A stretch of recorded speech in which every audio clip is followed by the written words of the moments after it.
and after days and days and days of resting, studying, prepping, Joe Biden finally trotted out to the podium for just the second solo press conference ever as president. And as expected, it did not go well at all. In fact, it was the longest, frankly, most painful, even embarrassing presser I've ever witnessed. No doubt he still has lucid moments here and there, but more often than not, Joe is clearly lost. He is confused, especially off prompter. Frankly, knowing the world is watching this, to be honest, I felt humiliation for the country. I really did. And that's just the delivery. The substance was an unmitigated disaster that could have ramifications all around the globe. And what was a blatant attempt to look strong and confident, Joe Biden looked deeply unwell. Now, tonight, coming up, we're going to fact-check his many lies. We'll call out his election conspiracy theories. We'll actually answer one of his dumb rhetorical questions.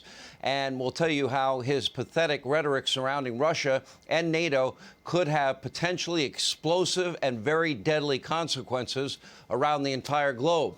Peter Doocy, who just faced off against Biden, will join us again. The great one, Mark Levin, will get his take. And Greg Gutfeld, moments away, will show you President Trump's initial reaction as well. But we begin with perhaps the biggest lie of the day, and that is despite major crises on multiple fronts and an all-time low approval rating at 33%, Joe Biden just proudly announced that his administration has exceeded all expectations. Oh, okay, sure. Inflation is up. Your signature domestic legislation is stalled in Congress. In a few hours from now, the Senate, an effort in the Senate to deal with voting rights and voting reform legislation is going to fail.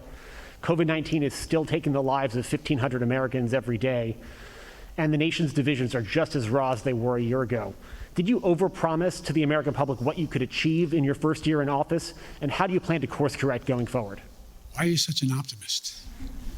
Look, I didn't overpromise, but I have probably outperformed what anybody thought would happen. Can you think of any other president's done as much in 1 year? Name one for me. I'm asking you. I'm serious. All right, since you asked, Joe, let's take a look at Donald Trump's first year in office, shall we? In 2017, President Trump, he signed 117 bills into law. That included dozens of major legislative achievements. He repealed the individual mandate in Obamacare. He signed what was the biggest tax cut in American history. He eliminated more regulations than the last, 8 presidents combined. He opened up oil exploration in Anwar in Alaska. He oversaw massive economic growth. He nominated Neil Gorsuch to the Supreme Court. He set a record for first-year judicial appointments to federal appellate courts. He oversaw a historic reduction in illegal immigration. He bombed the living Adam Schiff out of ISIS and destroyed the caliphate. He also forced NATO members to up their contributions to the military alliance. So what did Joe do over the past year? Okay, Joe, true, you spent so much money on handouts that inflation is now at a record 40-year high, while the worker shortage remains dire in the country. The average American family, because of your policies, is now spending $5,000 more this year because of your inflation tax. Biden shut down the Keystone XL pipeline, but he did greenlight Putin's pipeline, the Nord Stream 2 pipeline to Europe. He blocked oil exploration on federal lands. He ended Trump's energy independence policies. A year ago, this country was a net exporter of energy and energy independent. And now he's begging and pleading with OPEC and Russia to produce more energy. That, too, is a national embarrassment. And worst of all, for you, the American consumer, all of us are paying, well, about $1.50 more a gallon for gasoline. We're going to pay close to $1,000 more on average heating our homes this year.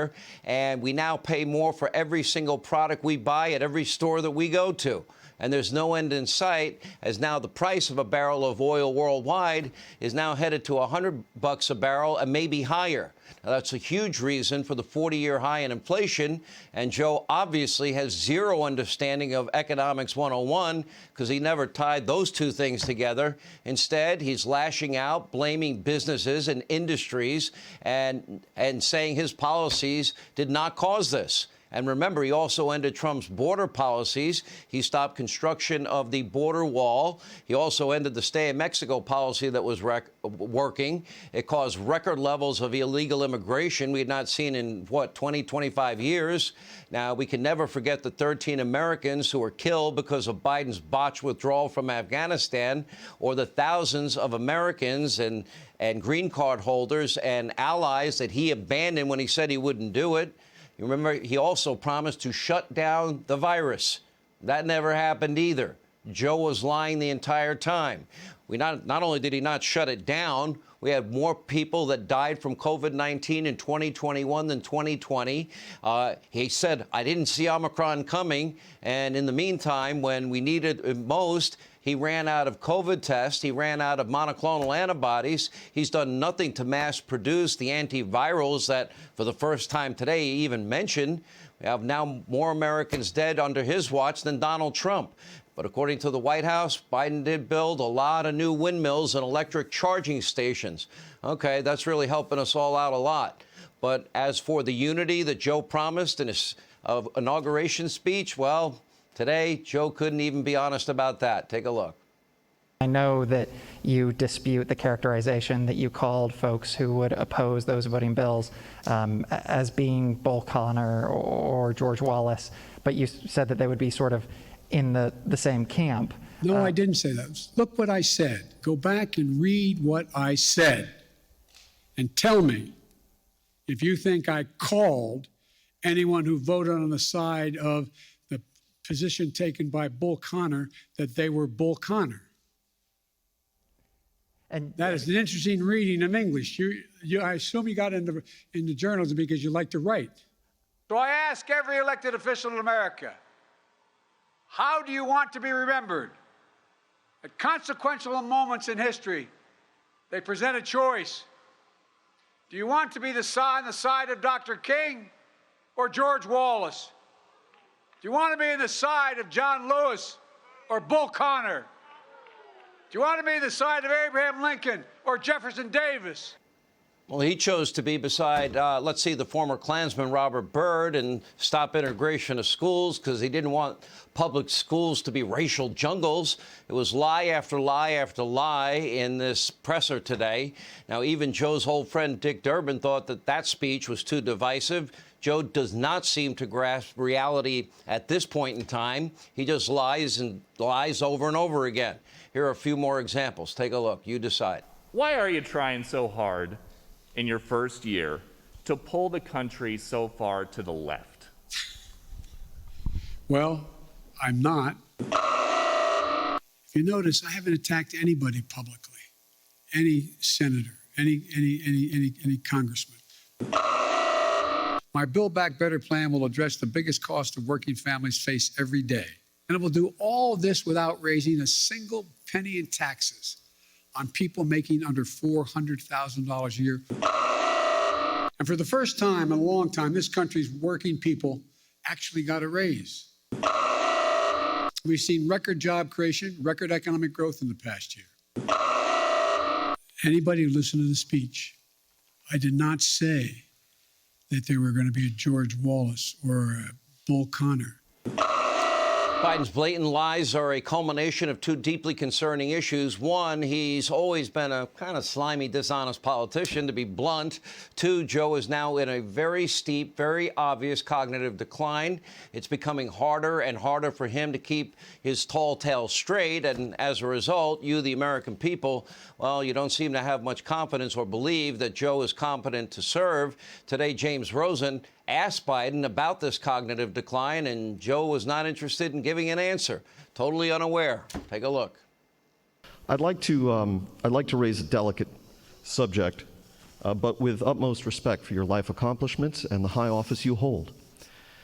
A poll released this morning by Politico Morning Consult found 49% of registered voters disagreeing with the statement, Joe Biden is mentally fit. Wow. Not even a majority of Democrats who responded strongly affirmed that statement.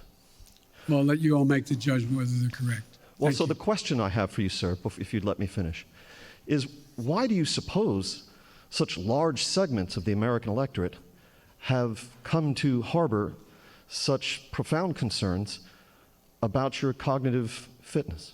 Thank you. I have no idea. No idea whatsoever. Well, we must admit we were a little ahead of the curve because we were telling you about this during the campaign. And by the way, he's living in an alternate universe. Remember, how did he not know what "Let's Go Brandon" meant? And just today at the presser, well, in between a few lucid moments, Biden, he struggled mightily. We got the tape to prove it. Again, we'll let you decide. We passed a lot of things that people don't even understand all that's in it, understandably. I mean, one of the things that I remember saying, and I'll end this, I think it's extremely realistic to say to people, because let me back up. So whether or not we can actually get election, and by the way, I haven't given up. We haven't finished the vote yet on what's going on voting rights and the John Lewis bill and others. Allison Harris, please. Very few schools are closing. Over 95% are still open. Is becoming much more informed on the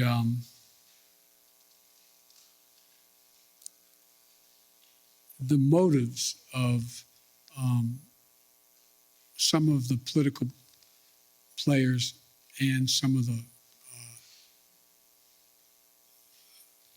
political parties. One more question, Mr. President. By the way, it's a quarter of, guys, so I'm going to do this. If you answer me easy questions, I'll give you quick answers. There's a reason I stopped joking about it a long time ago, because it's not funny. Our enemies are watching this. It's scary. It's troubling. We, the American people, can see what's going on. You're witnessing an obvious cognitive decline. But the saddest part of all of this are America's enemies. You know, Vladimir Putin, President Xi, the mullahs in Iran. In fact, Putin is now amassing troops at the border of Ukraine, ready to attack, cause a massive war in Europe. Putin likely thinks Biden is too weak to respond. And today, Biden essentially, well, not only confirmed, but fast-tracked Putin's plan to invade Ukraine. So long as is it going to be a minor incursion? Wow. Take a look. Russia will be held accountable if it invades. And it depends on what it does. It's one thing if it's a minor incursion, and then we end up having a fight about what to do and not do, et cetera. You think Putin's going to hold back now? 200,000 troops that he's amassed there. Ukrainian officials are now at this hour freaking out, rightly so, with some expressing complete shock and grief at Biden's comments. U.S. intel officials, they're now reportedly deeply concerned and troubled. But by the way, they were at the start of this day. Our NATO allies, frankly, are terrified of what they saw today and what might happen next because of what Biden said at this press conference. Now, clearly, war by Putin is imminent, and he kind of got the green light from Joe Biden that there's not going to be any real significant consequences. We're going to put sanctions on him. Oh, okay, that's going to work. You don't know how to put sanctions on him, because if you did, you'd have to outproduce him as far as energy goes, and that would mean you'd be supplying our Western European allies with the lifeblood of the world's economy that we have the ability to provide that you prevent us from providing. Now, this is why we cannot have a president that's a cognitive mess in our White House. The consequences will be felt all over the world. And today, former President Trump had this to say about Joe's disastrous day. Listen to this. I imagine you saw most of this press conference. And, I did. And Joe Biden said he's had enormous progress during his presidency. I don't see it that way. Do you? Well, progress in destroying our country, yes. I think that's been tremendous. Hey, I'd like him to do well. You want to know the truth? Forget about politics. I'd love him to do well. I'd love him to be representing our country. I think it's the lowest our country's ever been. You look at the border with millions of people coming in. You look at inflation. You look at no more energy independence. No, we have a much different country than we had a year ago. Now, we have an announcement about President Trump later in the show. We'll have more of this interview. The great one, Mark Levin, will also join us. But first, I want to take a moment and answer a question that Joe Biden asked at today's press conference. Here's the question he asked, well, numerous times. Take a listen. Think about this. What are Republicans for? What are they for? Name me one thing they're for. Well, for the record, I'm a registered conservative, but I vote Republican because that's pretty much the only party that's even near conservative. Now, just one, Joe, because my list is expansive. Let's start with energy independence that you took away from this country. Let's start with the Keystone XL pipeline. Let's get it back online. Drilling on federal lands, lowering taxes, ending burdensome regulation, open schools, school choice, parents in control of their kids' education, law and order, safety, security, so every American can pursue happiness, free and fair trade deals, peace through strength, free market solutions to health care, yes, that also protect pre-existing conditions. We believe in liberty and freedom and capitalism in our Constitution and the U.S. Bill of Rights upheld by constitutionalists on the bench. But Joe isn't particularly familiar with any of those beliefs because Joe doesn't actually talk to any Republicans or conservatives, and he doesn't reach across the aisle. Republicans were pushed out of any negotiation with Build Back Better, or Build Back Broke, as I call it. They were not at all involved in this power grab that they're trying even at this hour tonight, which we'll talk about in a minute. Instead, he's hiding away at the White House and spending 25% of his time at the beach somewhere in Delaware, all while his socialist handlers are fundamentally trying to transform this country into a new Green Deal socialist utopia with the slimmest of majorities in the House and the Senate. So I guess congratulations, Joey. You might be the worst president in modern American history, but don't worry, Joey, you'll be the last to know it, because it appears your steep cognitive decline is only getting worse. Hey, Sean Hannity here. Hey, click here to subscribe to Fox News YouTube page and catch our hottest interviews and most compelling analysis. You will not get it anywhere else.